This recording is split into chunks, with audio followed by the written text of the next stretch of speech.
This is the CNC Router Tips Podcast, episode 31.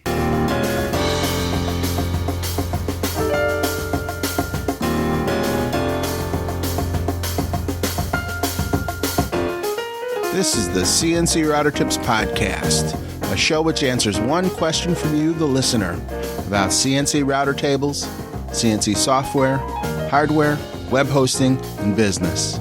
I'll help you get started in your CNC hobby or business and help you cut through the confusion.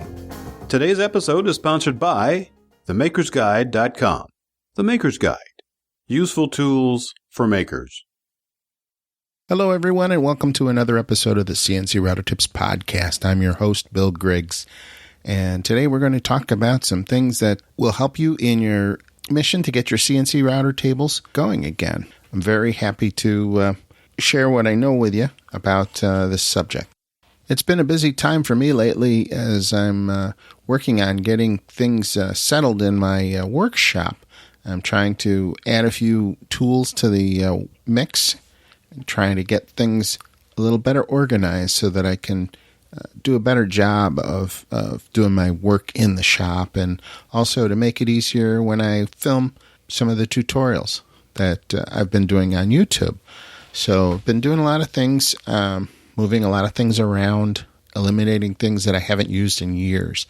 And it's really quite an undertaking to go into a workshop and clean up things and get them squared away, trying to find specific places to put everything. So it's been a bit of a challenge because I'm not the most organized person. I tend to start a project and leave it sitting there and come back to it later or never. So this has been quite something for me to go through the workshop and get it done. So one of the things that I took on in this spate of organization for the shop was adding some 220 volt drops to the workshop so that I would be able to run some equipment that was going to be using a variable frequency drive. And the variable frequency drive is what we're going to be talking about today. So you might ask, what is a variable frequency drive? And the truth is, a variable frequency drive takes 220 volt electricity in one side and converts it to three-phase electricity on the other side to turn a three-phase motor. Now, most of the motors that are used in heavier equipment like Bridgeport milling machines and some table saws and things are three-phase, but most U.S. households don't have three-phase wiring. They just have simple single-phase wiring, with 110 volts or 120 volts, whichever you prefer calling it. But in order to be able to use these big industrial machines and these bigger motors, three-phase motors, you really need a way to convert your single-phase electricity into three-phase. Now, a variety of ways to do this have been used throughout the years. There are things called rotary phase inverters, and there are a few other things. But the latest thing that most people are using to do this cost-effectively is a variable frequency drive. Now, anybody who's using one of these high-speed spindles that are coming in from China are probably using a variable frequency drive to control the speed of the spindle. And that is something that is becoming very common, and it's also becoming very common for people to retrofit their current shop equipment with these three-phase motors because it gives them more horsepower, more torque in some cases. And it also allows people to rescue old machinery like Bridgeport milling machines and things like that really weren't designed for the home shop, but were designed for industrial places that have three-phase power.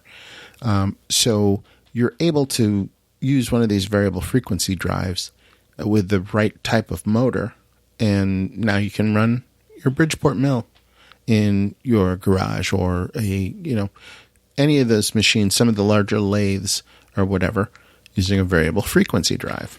Now remember, I am not an electrician.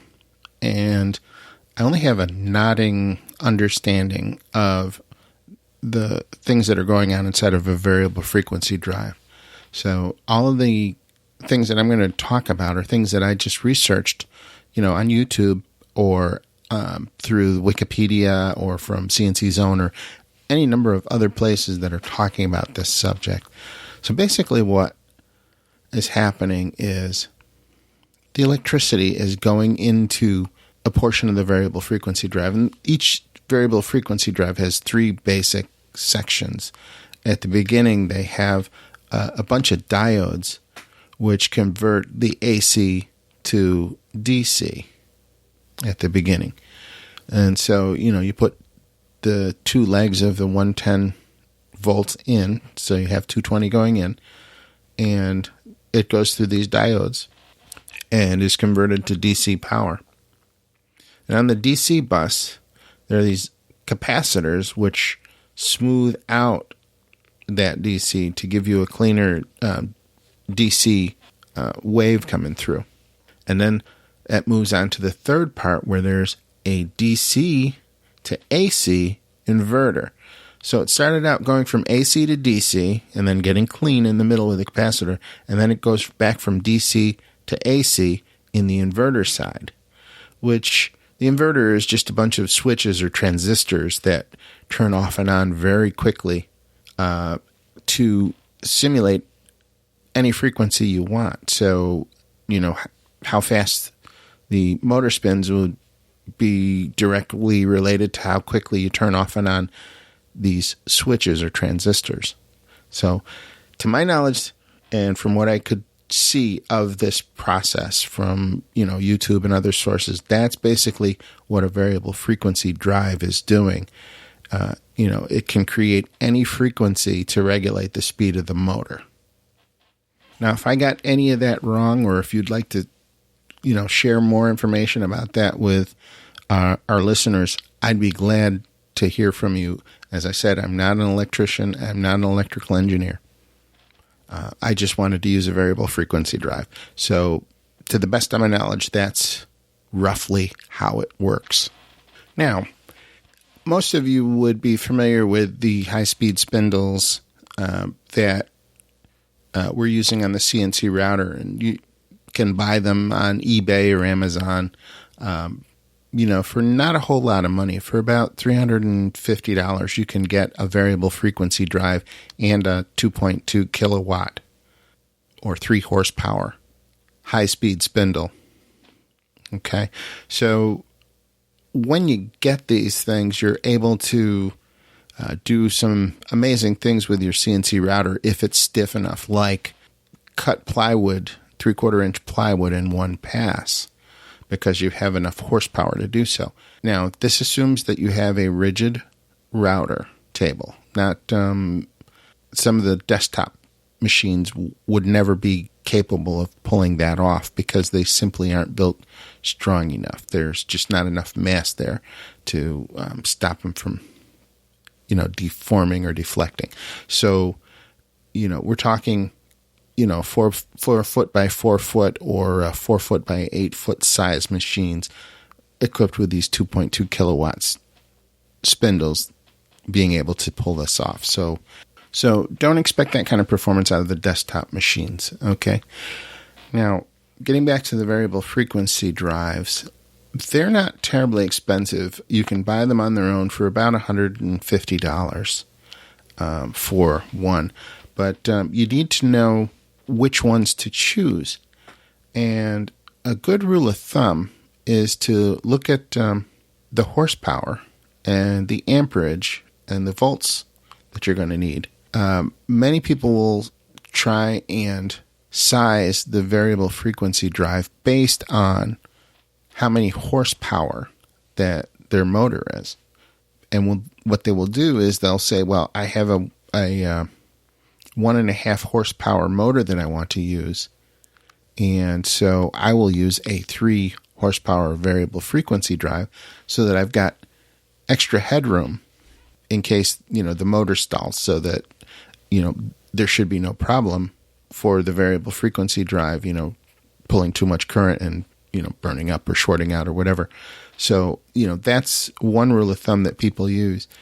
There are lots of other sources that could give you much more accurate information about which variable frequency drive you would actually need.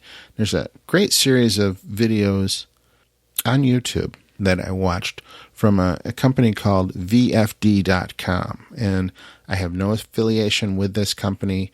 They just put out a lot of informative videos about how variable frequency drives work, the science behind them, and that sort of thing. So if you're into that, there will be a link in the show notes to at least one of their videos, and you can peek around and see what you think. And, as usual, this is not an endorsement for their product, but if you're looking for information, it is there. The variable frequency drive that I bought was a one that you commonly see on eBay. I'm not certain how it is pronounced, but it looks like Huanyang. And there are various other manufacturers that make these things, but this is the one that I got. And it is a 2.2 kilowatt variable frequency drive. It's around 3 horsepower of output. And the motor that I was using was not a high-speed spindle in this case, because this was a motor for a milling machine. It was a Leeson 1.5 horsepower motor. So about double, as I was just saying, on the capacity for the VFD. Now, I had never tried one of these, and I had no experience with it. I did not know how to wire it up. And so I had an electrician do it for me. If you're handy and you know what you're doing, you could do it yourself. It's very easy. Once I saw it done, I was saying I could have saved myself quite a bit of money by doing it myself. But when you don't know how to do something, the professionals are there. So essentially, there are 3 wires that you hook up from the power end of things, and there are 3 wires that you hook up to the motor end of things in my case. So it was very simple to get it done, and it was very anticlimactic. I mean, it worked right off the bat. There's some programming that you have to do and that sort of thing, but it's all fairly simple. The manual that I got with the variable frequency drive was adequate. The language was passable. It was understandable if you took your time. It was created in China, so you can't expect it to be perfect, to have perfect English. So I'm going to include in the show notes a link to a page that will have the settings that I used for my motor, a link to the motor, and a link to the variable frequency drive, so that if you've got that motor, you could use this as a starting point to get the variable frequency drive programmed. And I'm going to assume that you know how to wire it and that you know how to get that set up, because I'm not an electrician. But these settings, are fairly common, and I think they would help you. So if you want to see that, it will be in the show notes at cncroutertips.com/31. At cncroutertips.com/31. And just one more thing. You can't use a variable frequency drive with a conventional handheld router like we would get at Sears or Bosch or DeWalt or Porter Cable. It won't work that way, because those are just single-phase AC motors. The variable frequency drive requires a 3-phase motor in order to work. And so don't go down that path thinking that you can use the VFD as a speed control for your router, because it's not meant to do that. So let's talk about one of the advantages of the variable frequency drive. I really like the fact that I'm able to use the variable frequency drive to reverse the direction of the motor on the fly. It's really kind of cool. You just press a button and the motor slows down, comes to a stop, and reverses direction. And, that that could be really handy at very low speeds. You could use it to do tapping, for instance, or any number of other applications where you've got to back something out of something, and it's very smooth. It's very controllable. You're able to see the RPM that you're turning, as well as the hertz that you're putting into that. Another advantage of using the variable frequency drive is that I'm able to use a larger horsepower motor. If I were to look for a 110 volt, 1.5 horsepower motor, it'd be very, very expensive compared to what I paid for the same size motor in 3-phase. It's not always the case, but in my particular case, it was quite a bit of savings.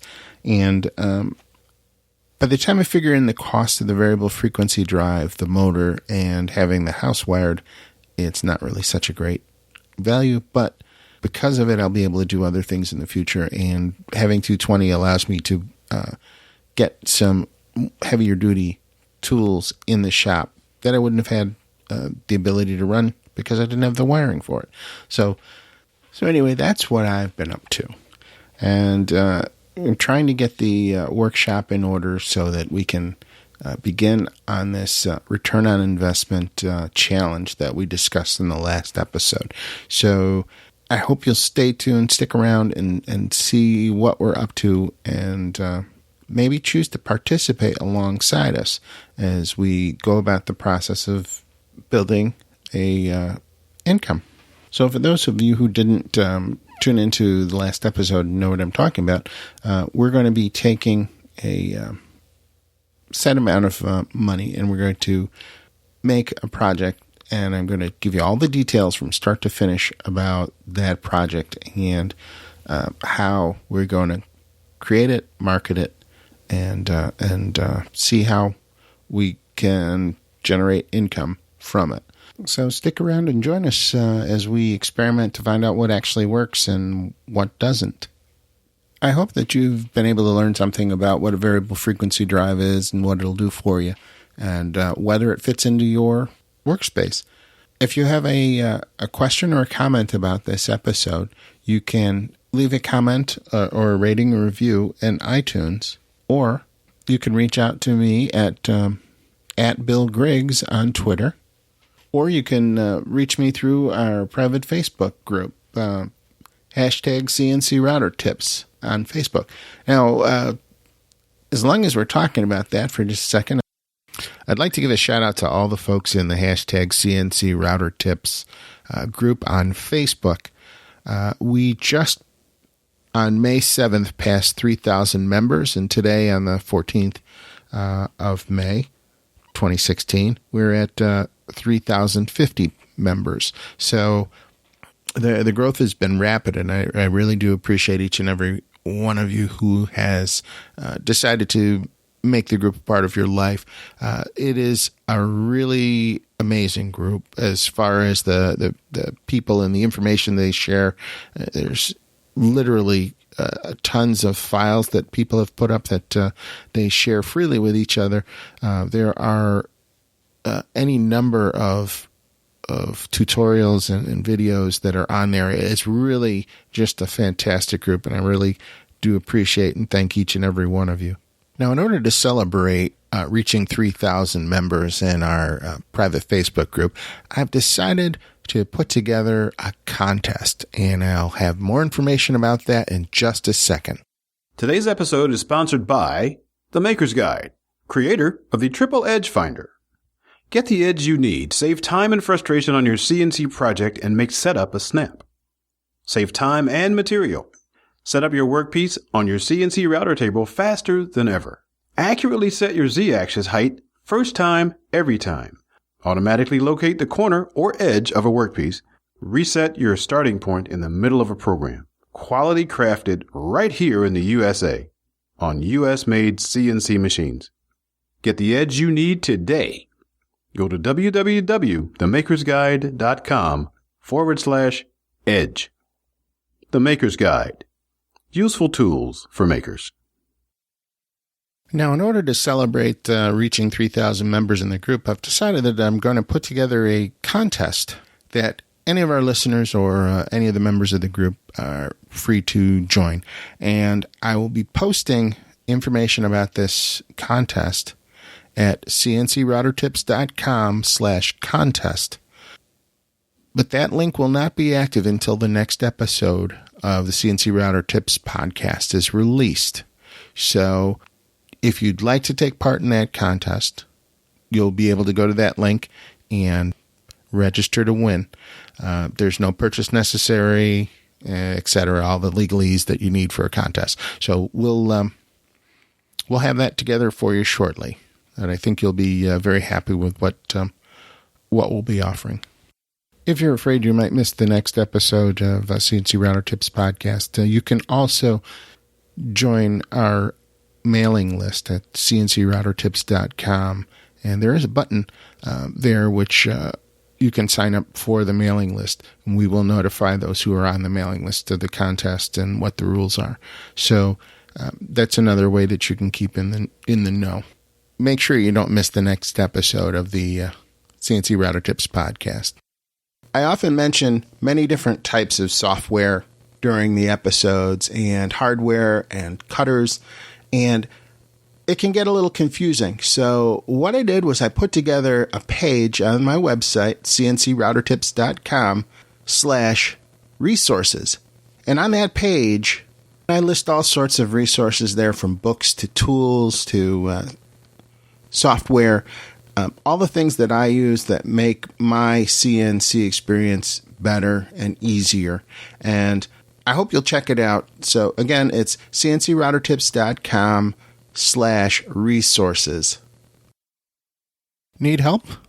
Do you have a question about your CNC router table? Ask your question here on our podcast, the CNC Router Tips podcast, and I'll be glad to help you figure out what is going on with your machine and to help you cut through the confusion. I want to keep this podcast fun and informative for everyone so that you can get the answer to all your questions.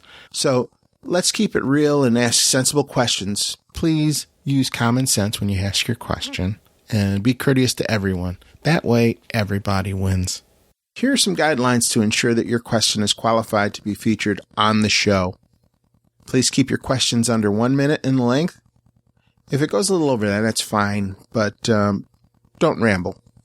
If you have a website and URL, you're allowed to share it, but only once during the recording. Spammy or disrespectful or deeply private questions will not be considered for the podcast.